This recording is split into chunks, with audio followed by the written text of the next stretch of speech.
Сәлеметсіздер ме оқушылар? Біз бүгін қазақ тілі пәнінен оқиға құрастыра аламын. Сын есім тақырыбында сабағымызды бастаймыз. 50-ші жаттығуға назар аударамыз. Мәтінді түсініп оқы. Балалар, менімен бірге оқыңыздар. Мүйіз тұмсық ірі жануар.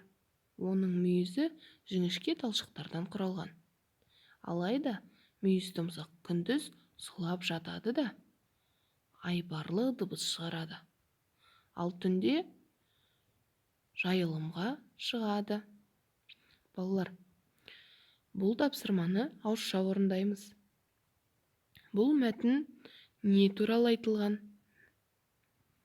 Және де мына қарамен берілген сөздерге сұрақтар қойып, маған аудиозаписпен жіберіңіздер.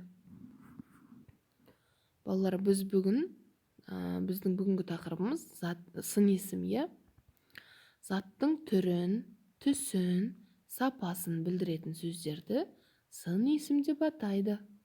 Сын есімдерге қандай, қай деген сұрақтар қойылады. Мысалы, сұлу қыз. Қандай қыз? Сұлу қыз. Жақсы, таза, қоңыр деген сияқты.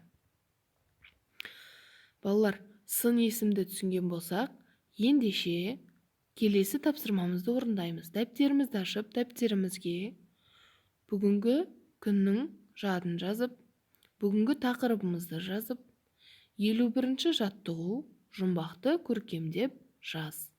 Шешуін тап дейді. Балалар, жұмбақты дәптерімізге көркемдеп жазып аламыз.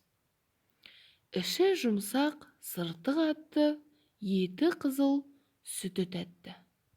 Балалар, жұмбақты көшіріп жазып болғаннан кейін шешуін қасына жақша ішіне жазып қоямыз. Осы жұмбақтың ішінен сын есімдерді табамыз және астын сызамыз. Жұмбақтың шешуін табуға қай сөздер көмектесті?